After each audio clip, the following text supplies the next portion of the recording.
Alright folks, we're back. Part 9 of Let's Play Wario Blast. And so we're going to finish off these Warios and then take on the boss of World 4. So once again, this is still a relatively quick comeback after taking basically 5.5 years off, but I'm going to try to barrel through some of this stuff and get this game beaten. I'm actually trying to figure out more Game Boy games to do, but I'm not going to make any promises just because I don't know the extent of how much I would want to fulfill them. But I don't know, that's the difference between 2021 and 2015. At least there was a slight demand for Game Boy stuff back in 2015 and such, but what can you do? So yeah, as far as this game is concerned, you definitely want to use the dash ability, which if you're playing on the Super Game Boy like I am, you just hold the Y button, but otherwise I think it would be the B button, something like that. There's only 2 buttons, so it's not that difficult, but yeah, this is the kind of stuff there. So just don't, obviously if you're playing this game you probably wouldn't have forgotten about the techniques, but it's just an extra thing, because it's a lot tougher this world in particular, is because the Warios, or the Bombermen, happen to be bastards because they know how to use these techniques, and they will use the warps, and then you have the short fuses and all that, so it's not a good stage to start with. I'll say that, for me to have had my homecoming and get hewn into this sort of nonsense is not the most brilliant thing. But I'm fairly certain I should be able to beat the rest of this game with the quickness. I'll probably have to fire that up in a few days. I'm just gonna have to, I feel like Game Boy and Super Nintendo games kind of relied on the password function a bunch, and it actually works quite well, is because that's an adamant point to tell you, okay, when you should take a break. If I was in school or college or some shit like that back in 1994 and stuff, it would have just been until I got to the password, and then that's basically it for the day. This makes me wonder if that's how people kind of maintained back in, Gen Xers who played these games back in those days. But this is kind of the thing. I'd be like, screw that, Beavis and Butthead's on, bitch. As the whole damn thing. But honestly, there wasn't internet, so you basically had to figure all this stuff out on your own. So yeah, now there's 3 of these assholes.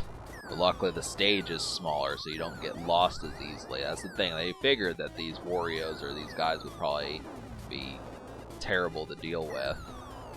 So we'll see how World 5 goes when I get to that. I'm interested in that proximity. But yeah, my recommendation for folks playing this and are struggling like I was, destroy all the blocks. Just destroy all the destroyable territory, and these guys become that much easier. And don't do what I just did there. You want to give yourself time to be able to get away from the short fuses. So as long as you can destroy the obstacles, these guys are not that tough. You just have to put them near the warps, so it kind of fucks these guys once they get near them, and then you're basically taken care of. Because they will kick the bombs, and they will infect you sometimes if they get the skull, so there's just a bunch of dirty tricks that they will try to do, so it's just kinda, so I don't pay it much mind. But still is a fun game. When they say it's a blast, it actually is. This was extremely clever for a Bomberman game back in the day. So I don't know if I've lost my energy for this game since 2015. I wouldn't say I have, but it has been a while since I've messed with it. I'm just like, hell. It basically is still one of the best Game Boy games. That's not saying much, just because most of it was just a bunch of spin-offs of just animated shows and cheap merchandising, but this is one of the gems for it. So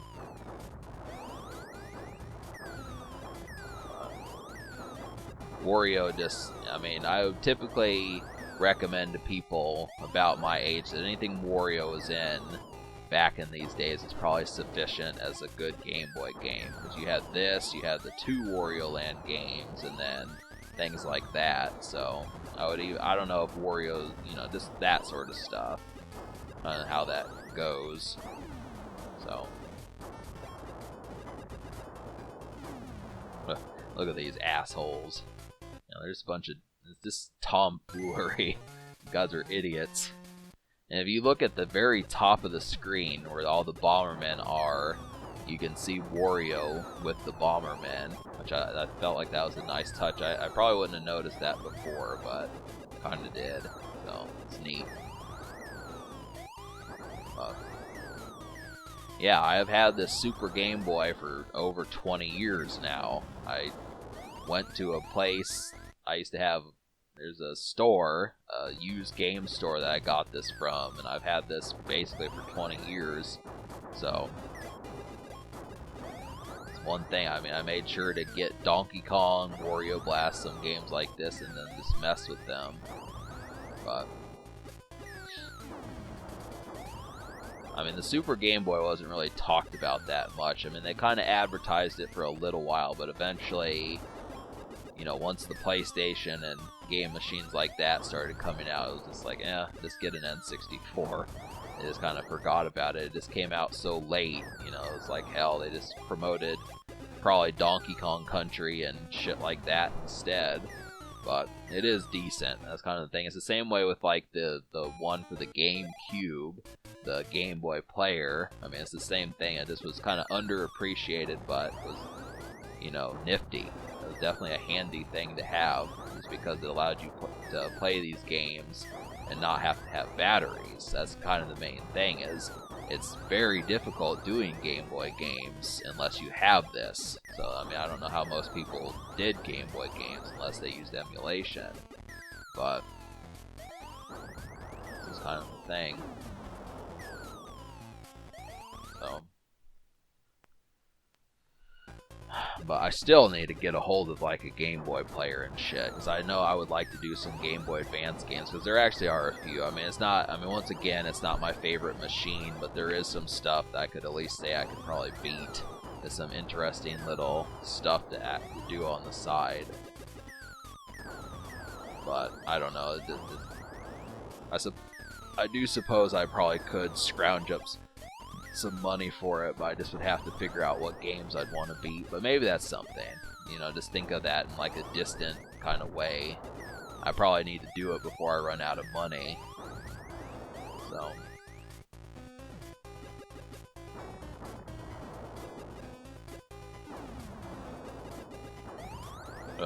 see, now things are easy just because basically all the obstacles are gone. I just have to do that one more time.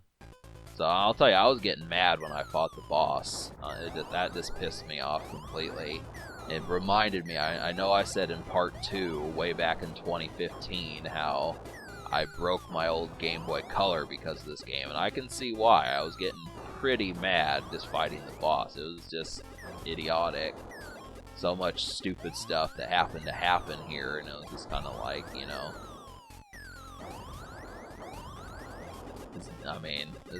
this is a fun game, but it's also a frustrating game. There's not many games anymore that I can say that make me want to break things, but this is definitely one of them.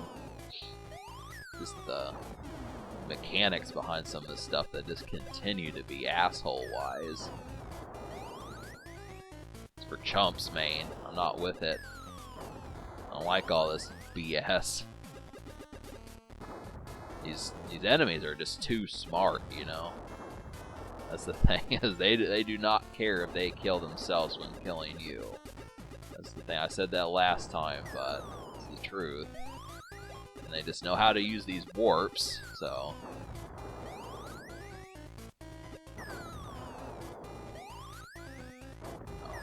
But once you learn the pattern of these warps, all you have to do is it just takes a well-placed bomb. But the problem is not so much the well-placed bombs as much the short fuses. That's what seems to be fucking me over here. So, and of course that skull thing isn't helping. I need to be able to have full dexterity here. Ugh. I finally nailed that asshole. Alright, it's break time because I ran out of space on my computer as I was doing this, just without warning. Is what I mean. So I had to, luckily I managed to beat that previous stage, because that would have really pissed me off having to do that stage again. I'm glad that they at least made it to that point, so I know I shouldn't bitch too much. But this boss, I mean, that's the thing. I mean, originally I was playing this, I got game over, and then I realized I was out of space, but I played this for like 5 or 6 minutes before I figured that out, so there probably would have been a part 10 with me still fighting this guy. But I mean, basically, at the end of this episode, I'm gonna beat this guy, but the whole thing is that we're not gonna get to World 5, so, but we will get there in part 10, and, it just kind of goes from there. But I mean, obviously this is kind of a jarring thing, but I really don't like my videos going longer than 15 minutes. I simply feel like it's just too long to sit there and do. So I like mine being crunchy and addictive, and, you know, I mean, just watch multiple videos. It just gives you more time to be able to do that. But eventually, here's the thing, I just realized I just need to start being cheap. I just kind of say, fuck this guy, and that's just what we're going to do. Because if you let this guy move too much, he starts, I mean, these leaves start going all over the place, and then you die. So, the best attack is just to kill this guy right at the beginning.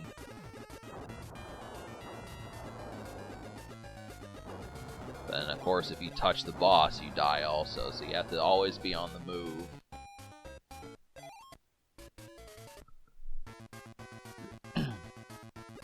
Just prepare for a lot of game overs, folks. The whole thing. I was getting mad here. So, I mean, I'll tell you, I hope that the short fuses don't happen like in future worlds, because it's really the cheapest thing. And that's what contributes to my deaths, is just these bombs explode too quickly. I mean, obviously they need to for this particular boss, just because you only have a select amount of time to hurt him. But it's kind of the thing. So obviously, if you haven't figured it out, the guy is only vulnerable when he shoots his leaves at you. So when he's bald, that's the only time you can hurt him with the bomb. And so if he has leaves on his head, you can't hurt him. That is kind of the thing. So this is like, you have limited amounts of times to attack this guy, and of course that's used to your disadvantage, but that's the whole point, so that's why I just say it's easiest is to attack him and kill him at the very beginning. You do have a time limit on top of all this stuff, so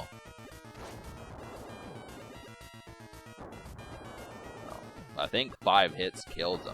So I basically got to 4. I know I got his ass pretty close, but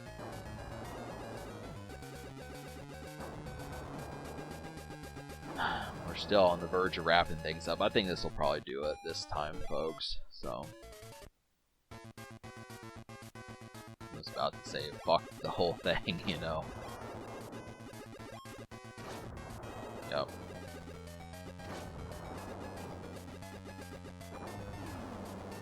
Maybe not. But, yep. Ouch. I'm starting to pop my neck. Annoying.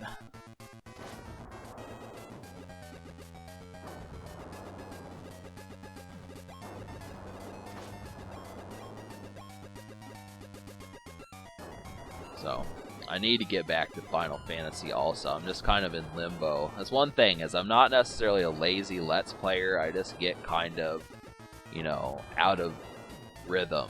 I think that's more like the description for it, is I'm playing more get out of rhythm between like my files getting erased or just reaching a point where I have to really do some junk.